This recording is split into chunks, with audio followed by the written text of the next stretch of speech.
Now, Matthew 24, verses 4 through 7, here just about 4 months ago or 5 months ago, there was a news deal on 70 minutes, whatever the news brought, 60 minutes.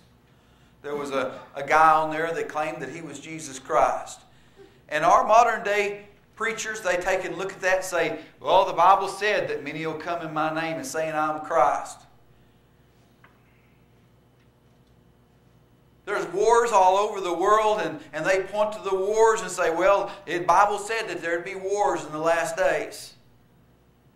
There's famines happening all over the world. We have to ship grain and food to other countries because they're starving to death. And earthquakes, we hear about earthquakes all the time. And so preachers, they can turn to the newspaper and say, look at this, look at that. Just a fulfillment of biblical prophecy.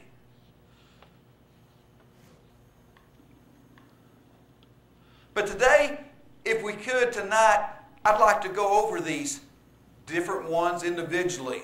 And I'd like to take and show you something tonight. On wars and rumors of wars, I want you to know that wars did increase between Jesus' day and 70 AD. And we won't just talk about what was in the newspaper, but I want you to know as we go through this, we're going to find this recorded in history and the Bible.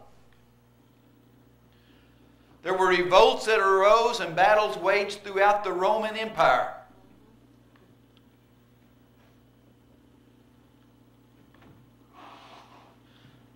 From 14 to 68 AD, such things were reported as disturbances in Germany, commotions in Africa, commotions, I don't know if that's spelled right or not, Thrace, okay. Thank you, Brother Moon. Insurrections in Gaul,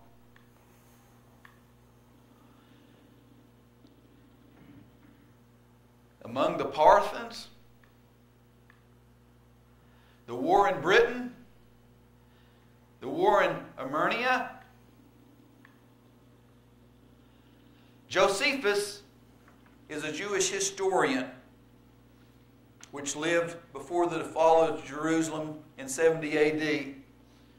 And Josephus said that the Roman civil wars were so common that he simply did not need to write of them in detail because they were happening so often.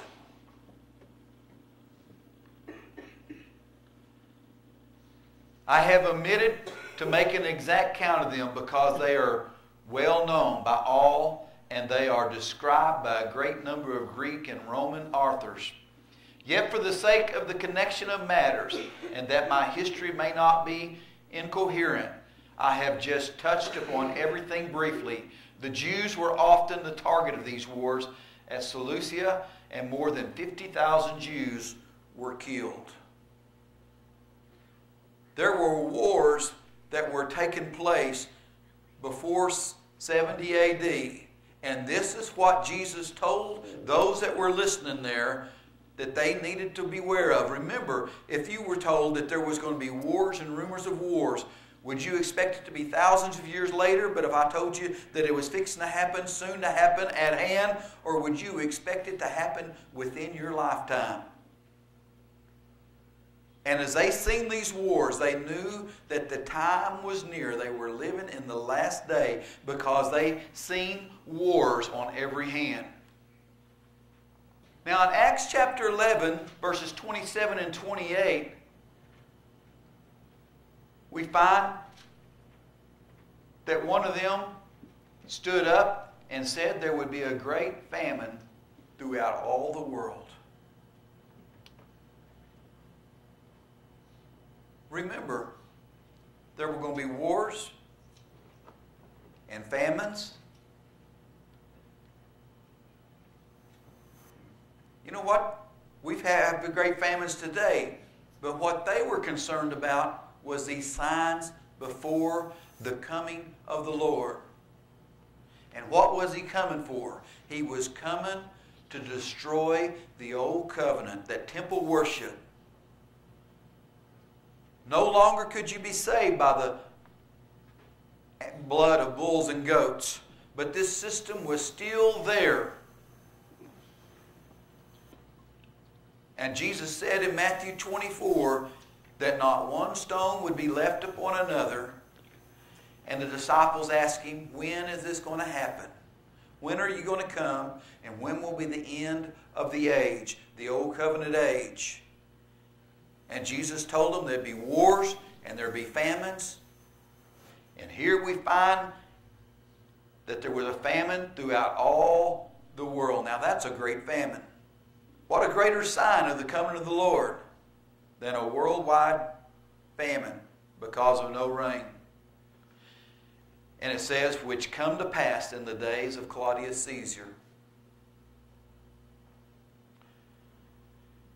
Tacitus records a famine in 51 AD. I note that Jesus mentioned famines after he mentions wars. There are many wars often brought on by these famines. People get hungry. You start trying to find a way to survive. And because of the great famines that went on, this just increased the wars that Jesus said would take place. And they seen all these signs that Jesus said would take place. This was something new for the world.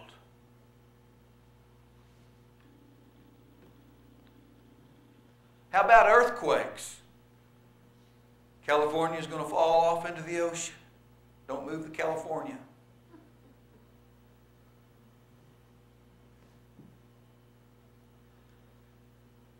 The Crete,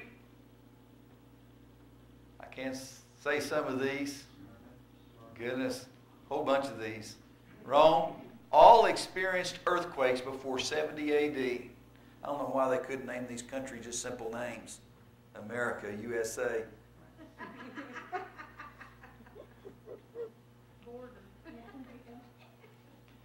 60 AD, 3 AD saw great devastations in the city of Pompeii.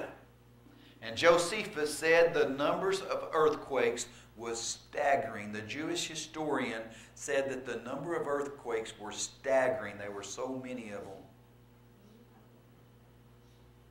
2,000 years ago. That Pompeii was the town, city I brought in Sunday morning.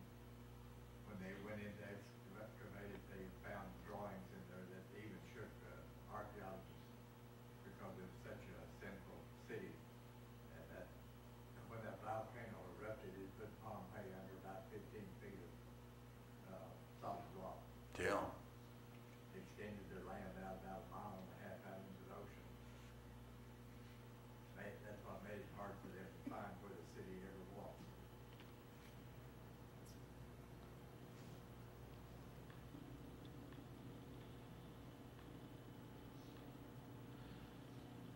Josephus said an earthquake in Judea occurred that he remarked as follows, that the constitution of the universe was confounded for the destruction of men.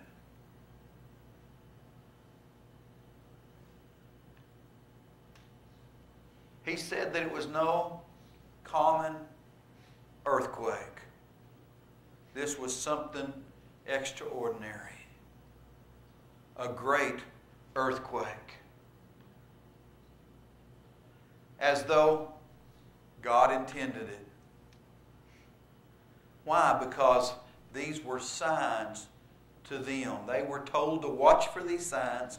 There's no getting around it. This was first spoken to them 2,000 years ago, and they were the ones told to look for these signs.